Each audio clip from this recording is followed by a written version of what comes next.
Legs crossed, back straight, eyes closed. Breathing in through our noses and out through our mouths.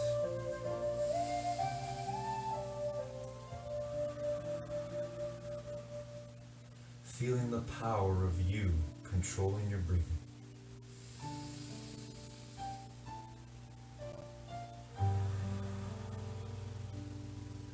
Knowing, remembering, it's the same power we use to control our thinking.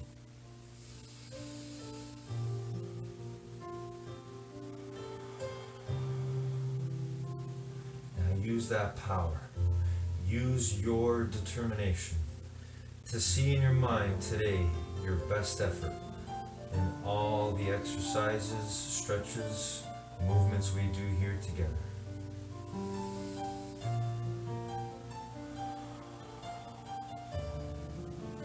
See in your mind right now.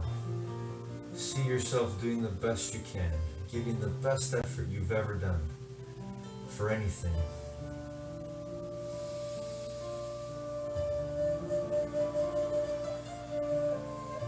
Maybe you want to visualize the last time we did these exercises and stretches together.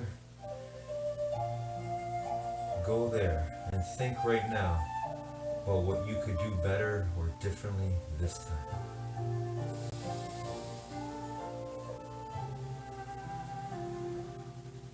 It's the same process we use to grow our minds and grow the strength and health of our bodies and energy.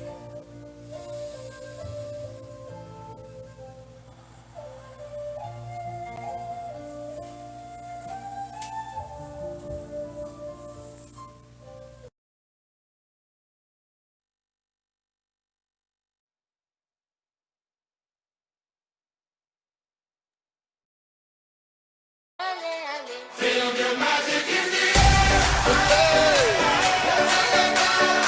Magic System, Red One, Shawty.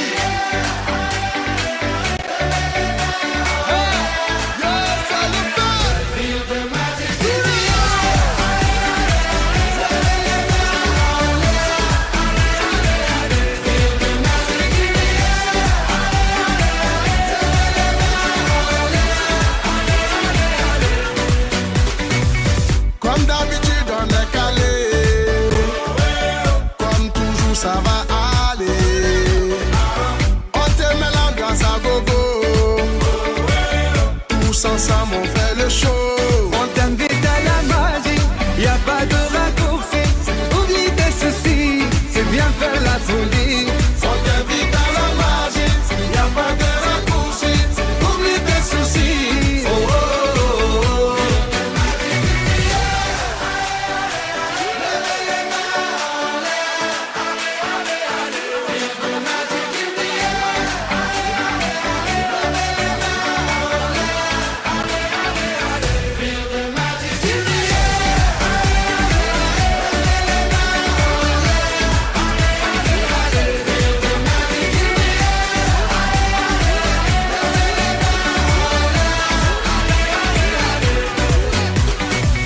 C'est pas seulement pour les bobos, nous on vient dans nos mambo.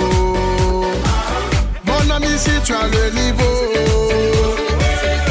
rejoins-nous pour t'enjailler. On t'invite à la magie, y a pas de raccourci, oublie tes soucis, et viens faire la folie. On t'invite à la magie, y a pas de raccourci, oublie tes soucis. Oh, oh, oh, oh.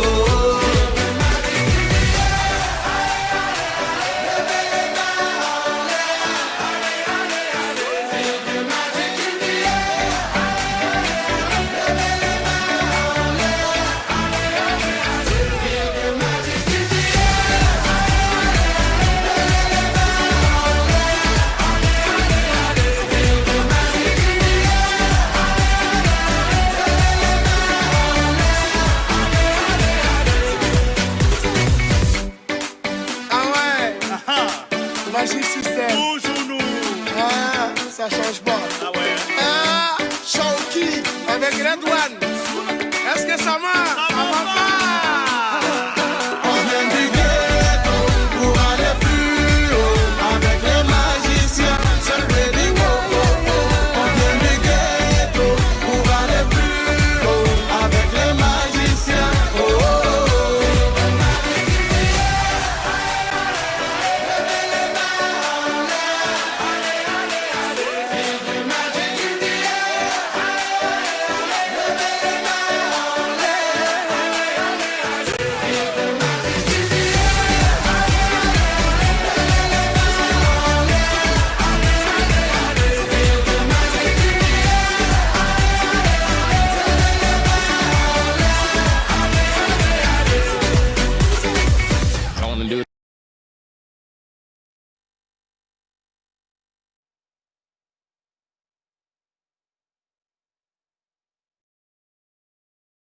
Here he goes, they'll have to try and follow him again. It's Iniesta, and it's Messi once more. Oh, wow.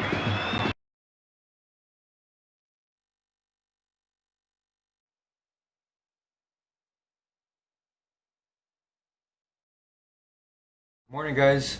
There is only one absolute certainty in this universe, and you have it. It's the ability to control the power of your mind. Every day when I work with my students, we work on controlling the power of our minds through our breathing. This one simple act, this one simple thing that you can do in any moment, take control of your breathing, to breathe in through your nose and out through your mouth, for example.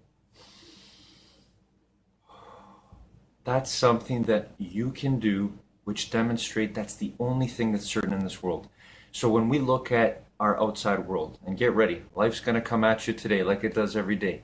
Things are going to happen that don't go your way.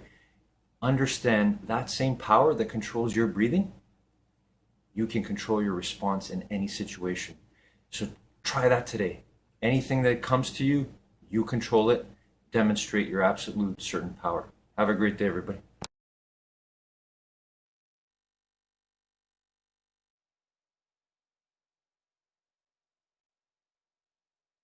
It's such a fascinating moment to having a conversation around boundaries in the context of us stepping back out into the world and what's okay with us, and like, how do we want to do it, and where are the lines that we are drawing and often redrawing at this moment in time.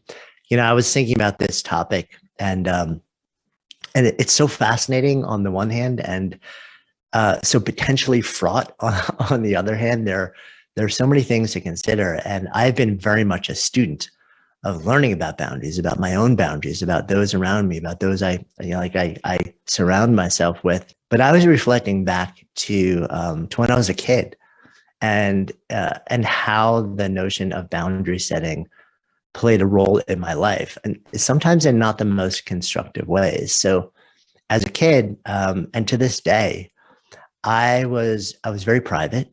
I was a quieter kid. More introverted, and yes, to this day, that is still very much me.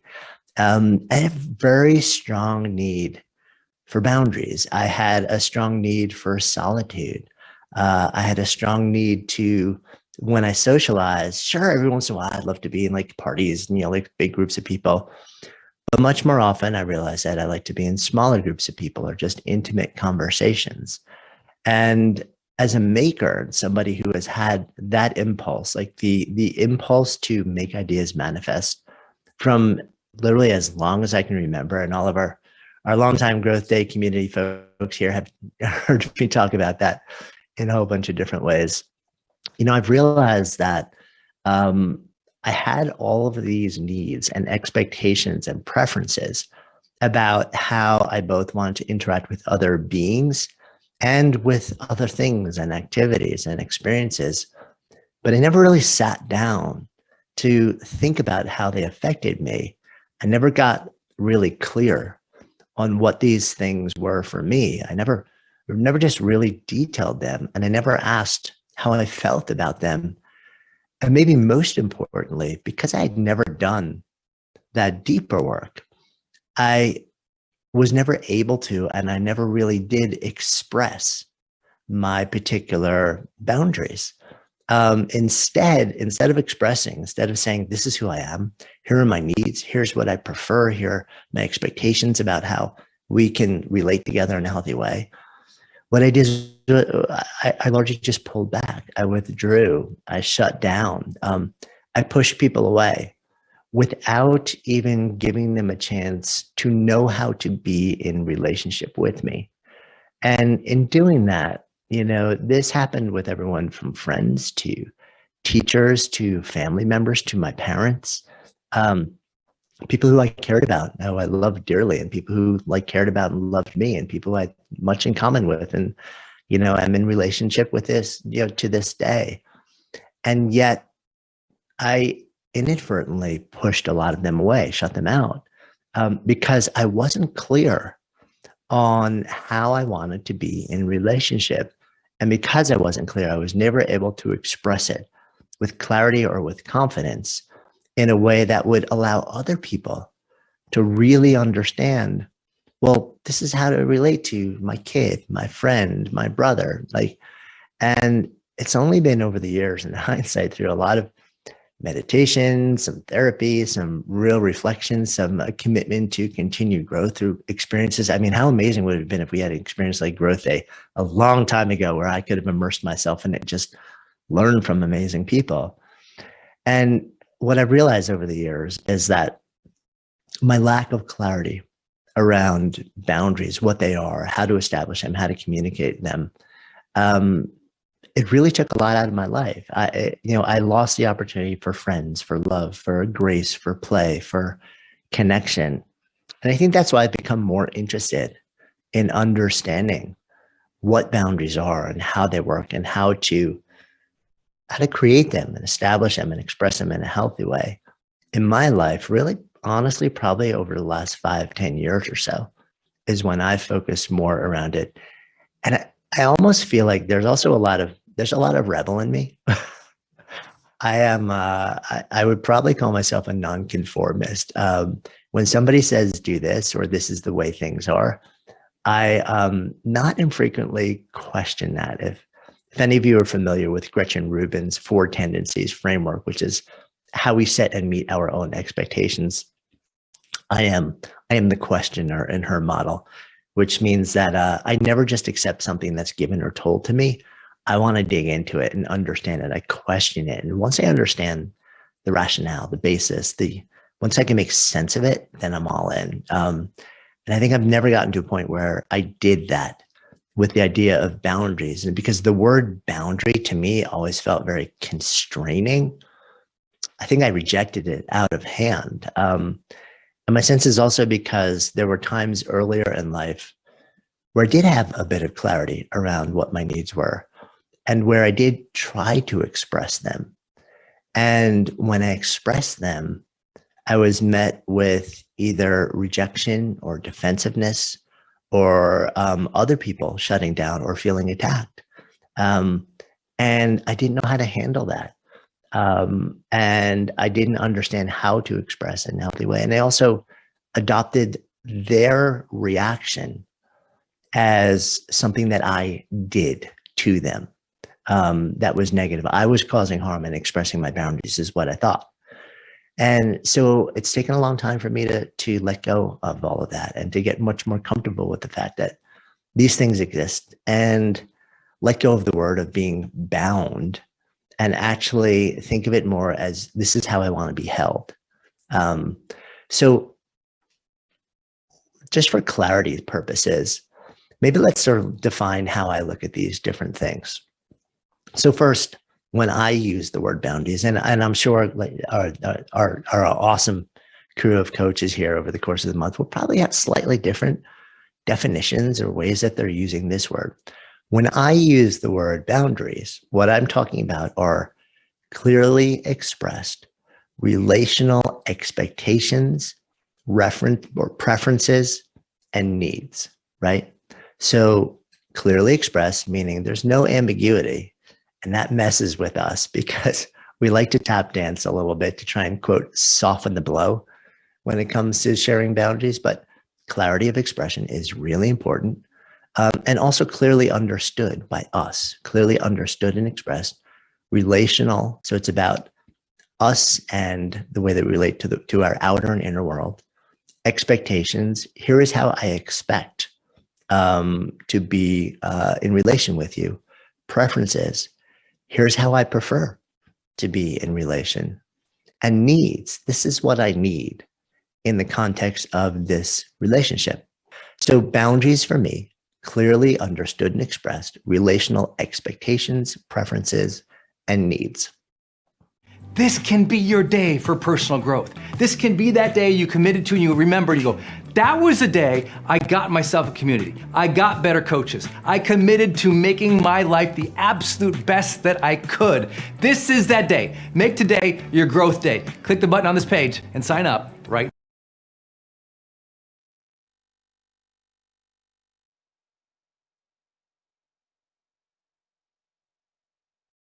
do the two-step, then cowboy boogie. Grab a sweetheart and spin out with 'em. Do the hold down and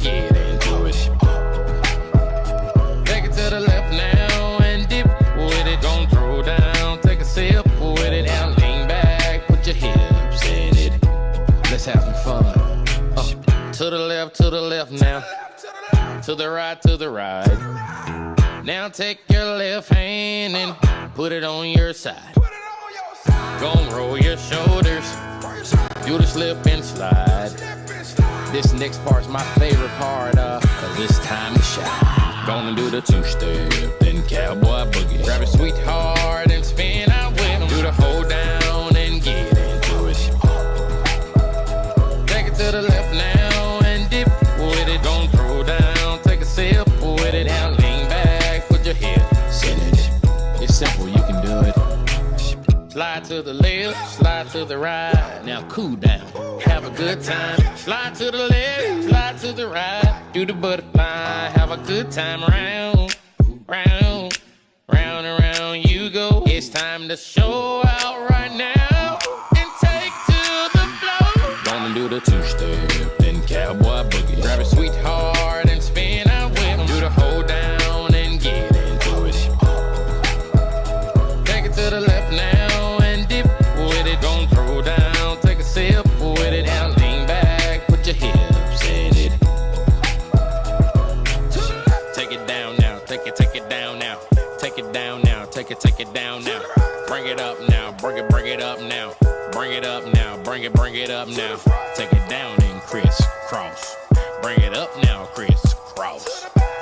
Do whatever you like right here. Just have fun. Gonna do the two-step, then cowboy boogie. Grab a sweetheart and spin out with him. Do the hold down and get into it. Take it to the left now and dip with it. Don't throw down, take a sip with it. Now lean back, put your hips in it. That was not so bad. That was not so bad, was it? That was not so bad. That was not so bad, was it? That was not so bad. That was not so bad, was it? That was not so bad. That was not so bad, was it? Gonna do the two-step, then cowboy boogie. Grab a sweetheart and spin out with him. Do the hold down and get into it. Take it to the left now and dip with it. Don't throw down, take a sip with it. Now lean back, put your hips in it. Yeah.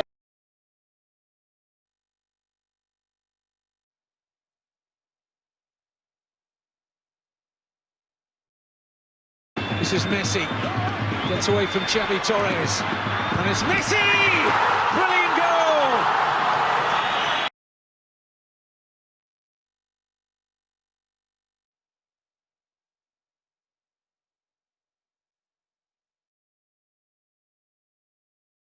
Good morning, guys. Today, top 10 rules for success. We are introduced to Robert Kiyosaki, and he is the author of Rich Dad, Poor Dad. It's a bestseller and an awesome book. I highly recommend it. And his advice today that stuck out for me on the first page is what focus means to him.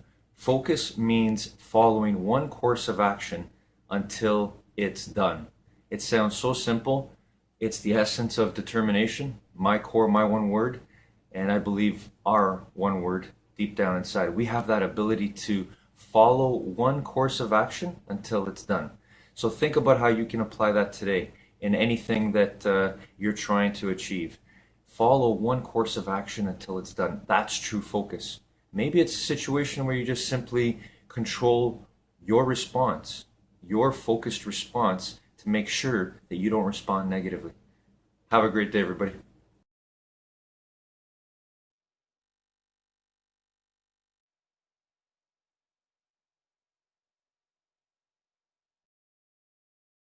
Your thoughts are going out into the field. They're broadcasting energy, and the energy of your thoughts entangles with the energy of the world around you, and in a major sense determines and shapes the painting that you just mentioned of ourselves, of who we are. And when people awake to this, that's when they come, I can't remember the name of that other population that you just mentioned, but the moment you're awake, all of a sudden it's, well, wait a minute, I can change the program. I go, that's the game, that's the winner. And you go, program. So let me just introduce this because it's profoundly important. The brain is a computer. It's not like a computer. It is the most fabulous computer on planet Earth is the human brain. And I go, so what? I go, but it functions in the same way that the laptop or desktop computer that you have works in the same way. And I go, what is it? I say, well, let's go back. In the old days, you buy a computer and you take it home and you plug it in and you start it and the screen boots up. And I say, okay, you got a brand new computer. Let's do something. And you go, well, I can't. I say, what do you mean you got a brand new computer? He said, first, I have to put programs in the computer. Then I can access the computer. I go, this is exactly true for the human brain. Hey, it's Evan Carmichael, and I watch these videos every day because I need them for motivation. Being around successful entrepreneurs every morning helps me believe that I can do great things too. It's like your morning coffee, but for your goals, kickstarting your day with a blast of positivity. So here is a challenge for you. Try watching one video every morning for the next 30 days, and let's find out together if they help you do great things too. If you're in, leave a hashtag Believe in the comments below so I can celebrate with you. So today, let's get some incredible motivation from the one and only Bruce Lipton. Believe. 3 months before you're born, the screen lights up. Boom, you're on. Yeah, but you got no programs. I go, well, where do you get the programs from? You read the environment. You watch the environment. And especially right after birth, the most important thing is this. A child's brain for 7 years is in a state of hypnosis. I go, why? Because, let me ask a question. How many rules does it take to be a functional member of a family? How many rules does it take to be a functional member of that community? I go, thousands of rules. I say, you're going to take an infant, put him in school, give him a book and say, read these rules so you can be a member of a family? It's like, infant can't do that. Nature created the first 7 years of that child's life in a state of brain function called theta, which is hypnosis. I go, what's the point? Well, how do you learn the rules? You watch. You watch your parents and you download their behavior. You watch your siblings, you download their behavior. You watch the community and download their behavior. So I say, what's in your subconscious mind? Programs. Yeah? Where'd you get them from? Watching other people. So I said, do those programs support your wishes and desires? And I go, rarely do they do that, but your programs, you needed to get it into the computer. By age 7, you've downloaded the functional programs of how to, be a citizen here, okay? And then what? Then you become conscious at age 7. And that's when you can type on the keyboard and put your information into the computer. And all of a sudden I said, well, that's because you are a creator. Your thoughts are going to put the information in and your brain is going to use the computation of that to manifest a life that matches the thought. Positive thinking can heal you of any disease. Negative thinking can create any disease. It can even kill you. You believe you're going to die? That's a belief. And I say, so belief, the picture is translated into chemistry, brain, and the chemistry via the blood goes to the cells and controls genetics and behavior. So your thoughts are the primary control of your genes. And I go, significance, just simple conclusion. The old story, what is called genetic determinism, genes determine the character of your life, that's what most people learn, is no longer valid. It is now recognized that the genes are receptive to the signal that you send them.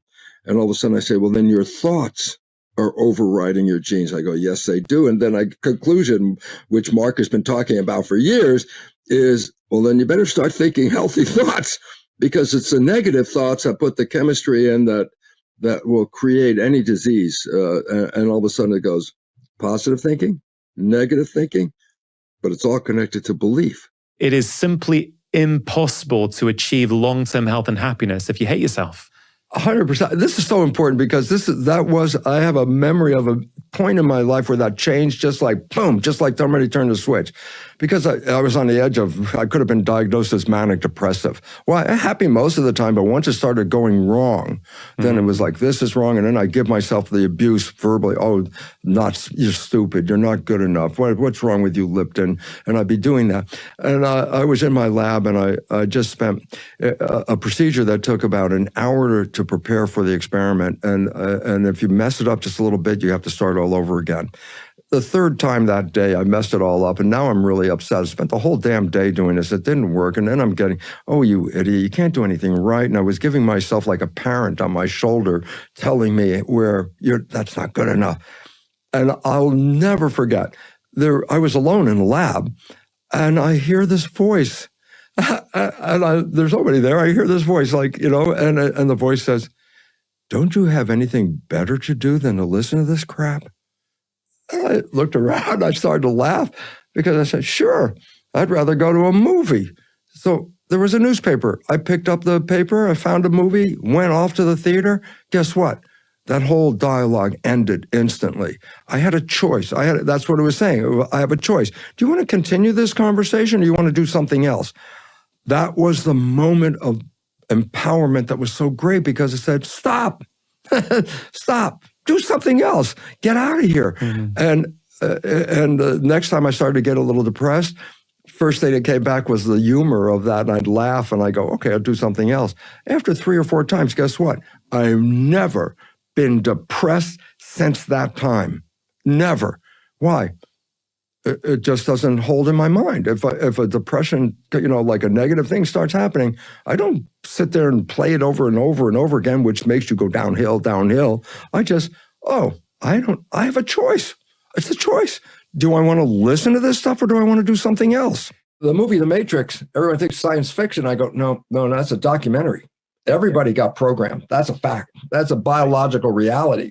Right. But what was interesting, they always say, well, there's a red pill, and if you take the red pill, you get out of the program. And I go, guess what? Almost everybody in our audience has taken that red pill at one time, changed their life. Yes. When was that? It turns out science has recognized that when you fall in love, you stop playing the programs and you start creating from your conscious mind. Mm-hmm. And wishes and desires are conscious mind. Mm-hmm. And so once you let go of the program and you start creating wishes and desires, it's called the honeymoon. Yes. You created this heaven on earth experience. And I go, and here's the inside story that Michael's been telling you for years, but I can now tell you, you could have that every day of your whole life. Yes. Because we created that. And if you understand you created it, then you can say, well, why didn't I create it tomorrow? And I go, you can create it every day. That's the beautiful part. Hi, I'm Bruce Lipton, author of the best-selling books, The Biology of Belief, Spontaneous Evolution, and The Honeymoon Effect. I'm here to thank Evan Carmichael for featuring me on his YouTube channel. And I want to let you know that Evan is giving away links where you can watch the first episodes of my special Gaia series entitled Inner Evolution for free. Evan is making this offer to thank you for watching this video. You will find the links in the description section below. Thank you. Everyone thinks disease is related to genes, and I'll tell you what, less than 1% of disease is connected to genes. That up to 90% of illness is stress related. Mm-hmm. And I go, well, what's the consequence? I'll tie it into the corporate thing in a second, because the first 2 consequences of putting stress hormones in your body are, let's go back a few 100,000 years when the only stress was the saber-toothed tiger chasing you. So stress is based on your ability to escape. And your ability to escape is to use your arms and legs. And I said, well, you want all the energy in your arms and legs because, you don't have to worry about the gallbladder right now. That's not relevant. The saber-toothed tiger's coming. So there are 3 things that I want to bring up. So number one, the first 2 are physical, okay? Number 1 is stress hormones cause the blood vessels in the gut, this area, to shut down. In fact, when you first feel fear, there's like a butterflies in the stomach, queasy feeling. That's actually the blood vessels squeezing shut. And I say, why should the blood vessels squeeze shut? It's like, you don't need to maintain the body if you're trying to escape the tiger. So by squeezing the blood vessels shut, you send the blood to the arms and legs, more energy. And most important part, especially in today's world, is that stress hormones shut down the immune system. That's a function. It's so effective that when a doctor wants to transplant an organ into a foreign person and they don't want the recipient's immune system to reject it, they give the patient stress hormones before the transplant because stress hormones shut down the immune system. Reason is simple. If you've ever been sick, sometimes you don't even have the energy to get out of bed. And I go, well, if you have a bacterial infection and a saber-toothed tiger chasing you, it's like, well, who cares about the damn bacteria? Because if the tiger catches you, the bacteria is not really a problem anymore. And so the immune system is shut down, which opens us up to a problem. And in today's stressed out world, the amount of illness on this planet with all the money we put into healthcare is rising all of the time. And I go, it's because of the stresses that we're dealing with that's causing this. 90% of health issues on this planet, 90%, probably more, is due to stress. I go, what does that mean? I say that the chemistry of stress in the blood negatively impacts the body. Originally, just make a difference. Why would the body have a problem with, dealing with the stress? Because I said, when the body is evolving, what stress did we actually have? I'll give an example. A saber-toothed tiger is chasing us. I said, that's a moment of stress, folks. And I said, what happens? The stress hormones go into the body and they prepare you for running, fight or flight. Then you get away from that tiger and guess what? No more stress. So how long did that take? 10, 15 minutes. Okay. I go, so when we had stress in our history and in our evolution, it was only for a very short period of time, just temporarily get the body ready for fight or flight, just temporary. But today, stress is every day, 24 hours a day, 365 days a year. All of us are under stress. Do you have enough money? Will you be able to get health care? Will you be able to pay the rent? My God, there's stress all the time. This is why we have a healthcare crisis. Okay? And I say, why? The chemistry of stress. And I'll explain it in 3 steps. This is the result of stress, so you understand where the problem comes from. When you're in fight or flight, your mission is to run away from the saber-toothed tiger. And I go, so what does that mean? I say, well, you need all the energy in your body to run away from the tiger. And I say, well, what systems do I need to run away from the tiger? I say, well, mainly your arms and legs, because that's going to carry you away. And I say, okay. And I say, so why is that important? I said, because that's where you need the blood. Why? The blood is the energy to make those arms and legs move. So the more blood you have in the muscles in the arms and legs, the more powerful you are to run away from the problem. Okay? So I go, so where was the blood if there was no stress? And I go, oh, what else is in the body? Take the arms and legs off the body. What do you got left? You've got the gut, the viscera. You got the guts. And I say, well, what do they do? And I say, oh, they maintain the body. They clean it, filter it, put nutrients into it, remove waste products, replace the cells that are damaged, blah, blah, blah. I go, oh, so the gut is where all the maintenance of my body is being taken care of. And I go, yes. Now here's the point. You're being chased by a saber-toothed tiger. You think that you need to do all the work on the body right now? Maybe you could just like have an air raid siren or something and say, look, stop work.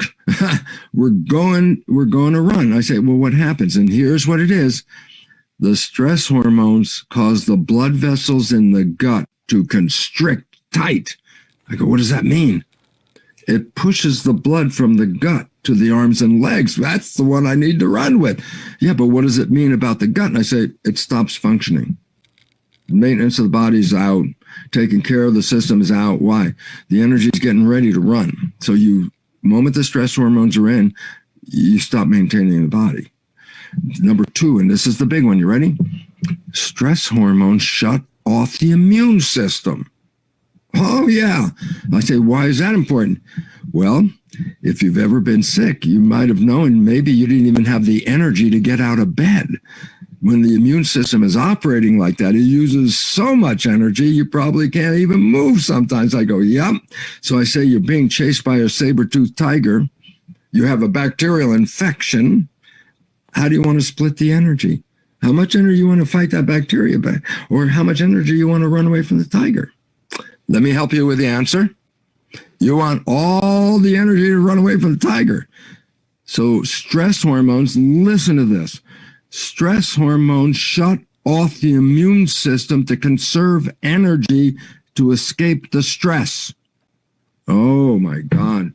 That means the more stressed you're under, the less effective your immune system is, because the stress hormones are shutting it down. I said there were three things, and the third one is also very important. When you're in a fight or flight, it's not time to think.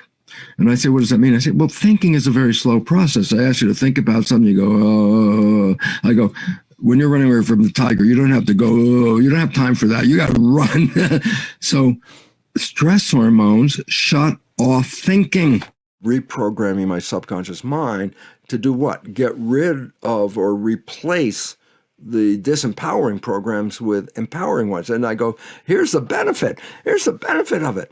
Once the new program is in, you don't have to even make any effort. Why? You haven't made any effort to get where you are right now. It's your subconscious been doing it all the time. So I said, well, what if you put only good stuff in your subconscious? I go, well, then without any effort, you will have all the good things that you were looking for, health and happiness and relationships and stuff like that. And that's the destination. Because you got to get out of, I'm a victim. Everyone thinks they're a victim. And I go, well, what does victim mean? Powerless. And so if I'm telling you I'm powerless, and what do you think is going to happen? And as you went like that before, and the answer is this: I'll sell you some power. I'll be the pharmaceutical. You want some power? I'll sell you this drug. Okay, I'm this guy. I'll sell you that. You'll get more power, more power. What did they do? They made us into consumers. Why? Well, I can't do it. I'm the victim. But they can get it for me. How much do I pay them? I say, well, hey, religion was based on all this stuff. Yeah, how much does it cost me not to go to hell? Well, 10% of your salary was tithing. I go, for what? They're going to protect me from going to hell. The so spiritual people. I go, why am I paying them 10%? I can create my own heaven, which I did. And all of a sudden it says, stop disempowering me. That is the message. Who does it go to? It goes to the medical community, that you disempower me by telling me what my future is going to be, and I buy into the belief in that first 7 years that you control my health. I don't control my health. I'd go to the doctor, and my program is doctor knows about my health. I don't. The doctor says you're going to die in 3 months, then guess what? You just put in your brain a program of, in 3 months, I will be dead, and you will. I say, will you die of the cancer they said you had? And I go, nope. You die from the belief of the 3 months, because when they started doing autopsies on people that we know they were going to die in 3 months of this cancer, and they started finding they didn't die from the cancer. What did they die from? The belief. Belief controls your life. If you believe you're going to die, you can die just from the belief. A lack of knowledge is a lack of power.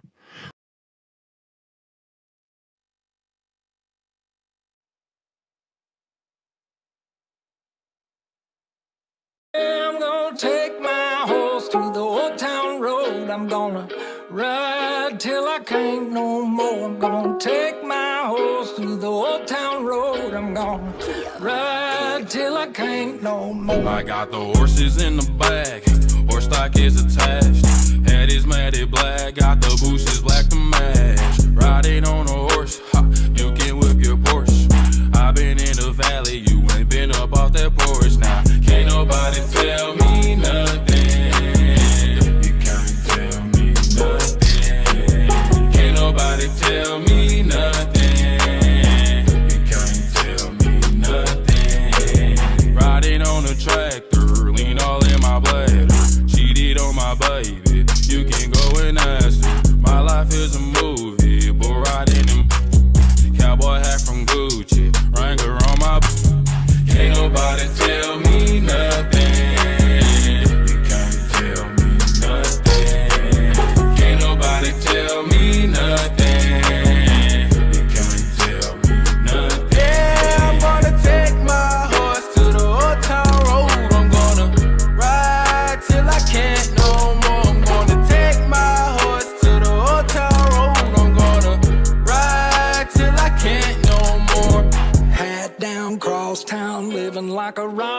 spend a lot of money on my brand new guitar. Baby's got a habit, diamond rings and Fendi sports bras. Riding down Rodeo in my Maserati sports car. Got no stress, I've been through all that. I'm like a Marlboro man, so I keep going back. Wish I could roll on back to that old town road. I wanna ride till I can't no more. I'm gonna take my horse to the old town road. I'm gonna ride till I can't no more. I'm gonna take my horse to the old town road. I'm gonna ride till I can't no more.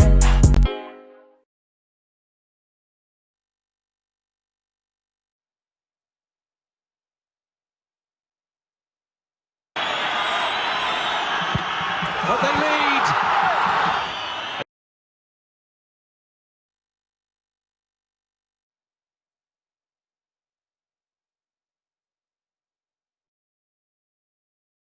Good morning, everyone. Living, laughing, and loving our way to infinite mind wealth. Today, I'm going to share with you a moment that I watched on a video where Les Brown described what will happen when we start to try to take control of our minds and follow our dreams. And he goes on to say, and only the way Les Brown can do. And I highly recommend, look him up. He's the best at demonstrating infinite mind wealth and then laughing with it and having a good time with it. And he goes on to describe a situation where he refers to us going after our dreams. And he says, get ready, because when you go after your dreams, things are going to happen. Things are going to happen that don't go your way. And when I heard this the first time, it made me laugh. He says, life is going to knock you down. It's going to throw you to the canvas. It's going to slam you down, and it's going to hold you by the throat and say, you got a dream? And then you're going to say, I ain't got no dream. No, I ain't got no dream. Because the fear will kick in. Don't let that fear kick in. Remember Les Brown and laugh our way there. Have a great day, everybody. Good morning, everyone.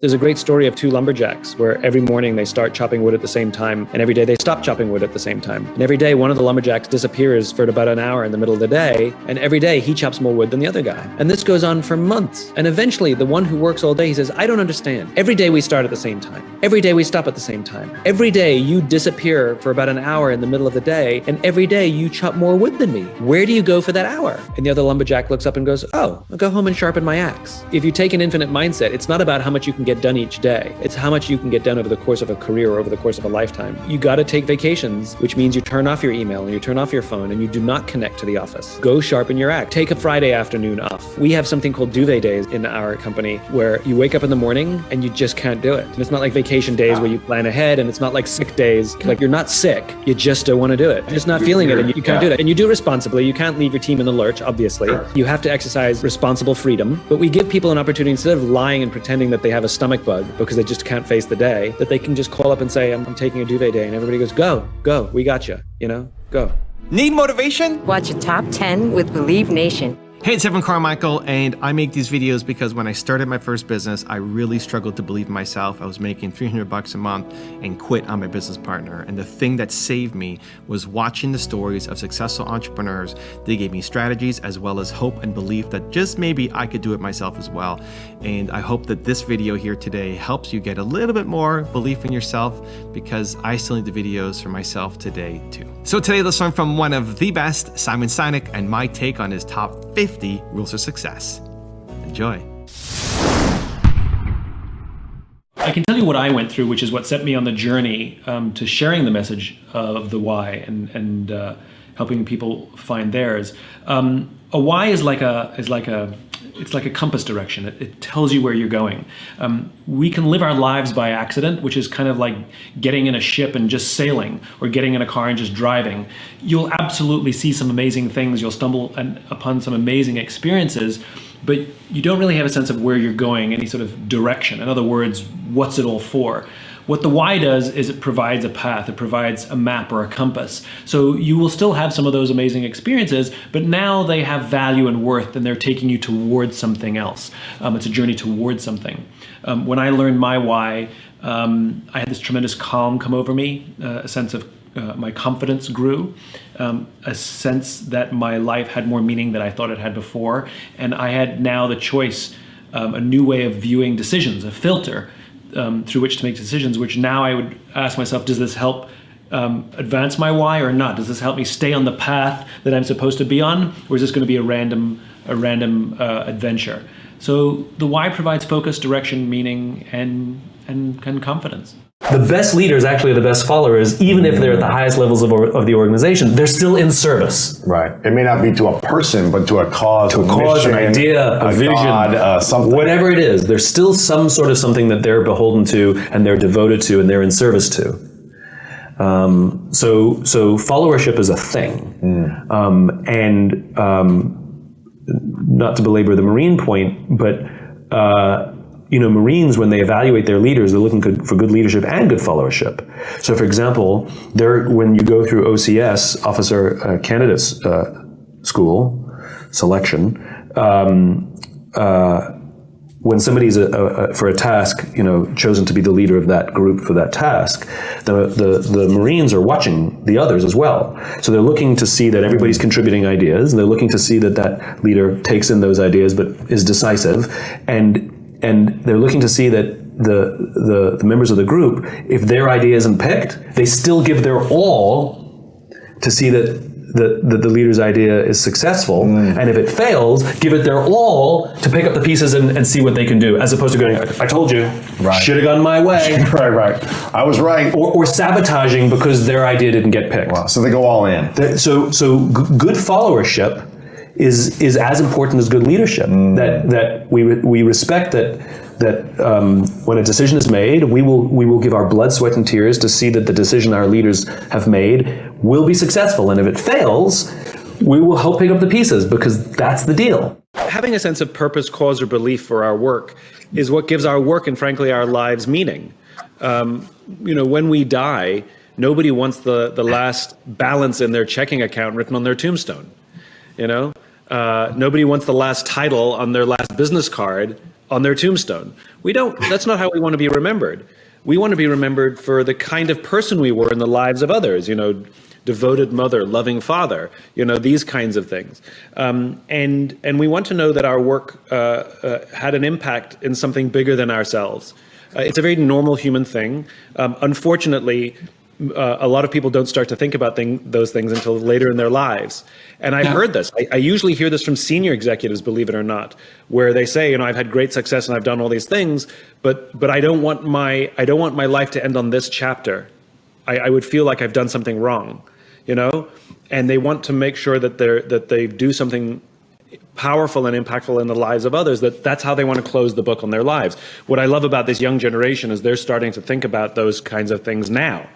It's not unique to a young generation. Everybody wants their work to matter and have meaning. I think our young generation is just more vocal about it, which is wonderful.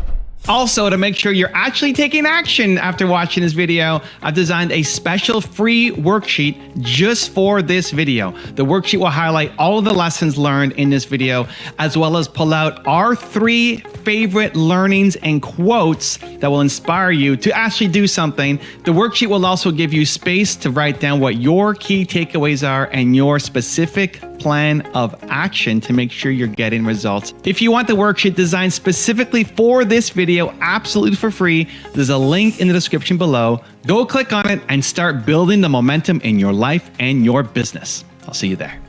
So you say, I've met this person that I really like. How do I build trust? Well, you don't tell them all your secrets on the first day, right? We all know that you have to be vulnerable, but there's a timing, and it's a dance, and it's giving somebody a little extra responsibility and seeing how they do. And if they screw up, instead of yelling at them, be like, all right, try again. That we treat mistakes as learning opportunities rather than, and a mistake is only when you keep repeating the same error and you haven't learned anything. Where we practice empathy. You build trust with empathy as well. So empathy in business looks like this. Here's a traditional scenario. Somebody picks up the phone or walks into their office when we did that, and says, your numbers are down for the 3rd quarter in a row. We've had this conversation before, and if you don't pick up your numbers in the 4th quarter, I don't know what's going to happen. Right? That's pretty normal. Here's empathy injected into that scenario. Hey, your numbers are down for the third quarter in a row. We've had this conversation before. Are you okay? I'm worried about you. What's going on? Wow. Right? Where it's about the person, not the performance. And so when, again, it goes back to that listening, and you are not listening until somebody else feels heard. Those things, seeing someone as human, understanding that we all have stresses and strains and egos and insecurities, and we bring all of that to work. And though we still have to be emotionally professional, you can't sit in a meeting like this because you're having a bad day. That's emotionally unprofessional. Though we still have to be emotionally professional, we're still human beings. Yeah. And a good leader recognizes that. And by the way, somebody on a team recognizes that too. You don't have to be a position of authority to be a good leader. Because those who may be higher in rank than us are also filled with insecurity and fear and stress and strain and ego and all that. Right? And it's okay to go up the chain of command and say, hey, are you okay? You were really hard on us in that meeting today. Instead of labeling them an asshole, be like, are you okay? And by the way, and that's the dance. It's like any relationship. It's not expected for one person in an interpersonal relationship to do all the listening. It's a dance, and it goes backwards and forwards, and you meet empathy with empathy, and you meet listening with listening. I think very often companies can risk becoming reactive to things that happen in the marketplace, so here's a great example, right? Let's use a real life example. BlackBerry was a really fantastic company who built a really fantastic product with a really clear sense of vision, which is we make strong, secure, extremely reliable products. And if you remember, if you ever had a BlackBerry, you could throw the thing across the room, drop it on the street, and it just didn't break. It just kept working. It was the most reliable product on the marketplace. You could type on the full QWERTY keyboard without even looking down. You could send a whole email, and governments and big businesses loved it because it was really secure and really reliable. Then the iPhone showed up, and the iPhone was the new shiny object. And BlackBerry, instead of sticking to their core and their beliefs, became distracted by the shiny popularity of the iPhone, which is a completely different animal serving a completely different audience. And they started trying to copy iPhone. So they started putting apps on their BlackBerries, which what did it do? Made it slow and sluggish. Then they started coming out with flat screens. You're not going to make a better iPhone than an iPhone. And they basically destroyed their company because they completely went off the reservation and abandoned their fantastic cause. There could be two marketplaces where you have the shiny object of the iPhone that we use in our personal lives, and our companies prefer that we use a BlackBerry because it's reliable, it's safe, and it's really, really strong. And we could have had two dominant players for two dominant reasons, like a PC and a Mac. Two dominant players for two dominant reasons, for two different reasons. But they didn't. They got distracted. And I can imagine that their business people were saying, business is moving at light speed. We have to react. Or we can work to advance our cause in a different way and not become distracted. And that's part of the hard thing, which is, are we stuck in our old ways?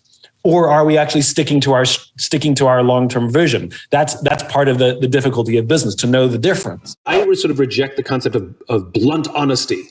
You can be honest without being an ass. Do I look fat in these jeans? I like the other jeans better. That's an honest assessment without making somebody feel bad, for example. And we also have to get good at evaluating someone's personality. Some people are more sensitive than others. And so a good leader is able to adapt their style and how they offer information so that sometimes they have to be a little more polite to some and they can be a little more blunt with another because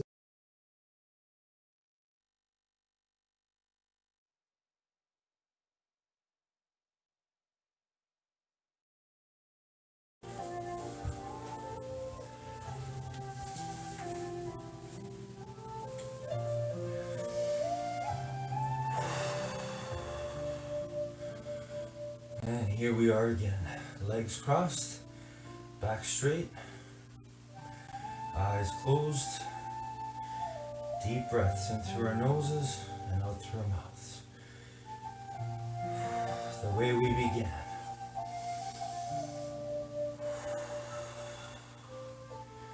The way it all begins, always.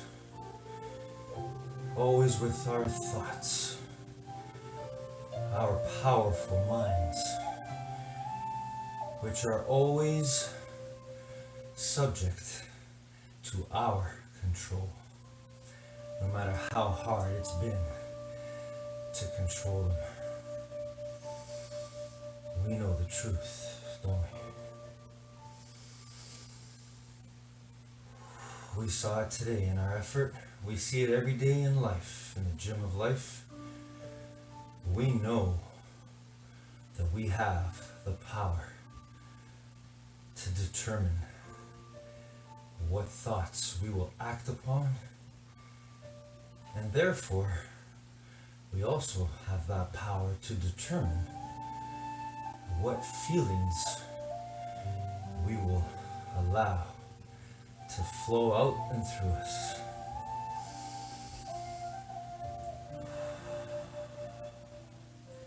Because our feelings are ultimately connected to our thinking.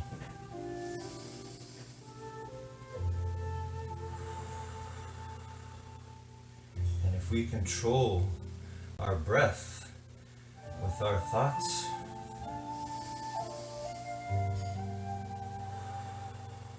we can always control our thoughts and therefore our feelings. To learn and to grow and to be mind healthy and mind wealthy, peaceful, kind, loving, free and successful in whatever we do, wherever we are, no matter what.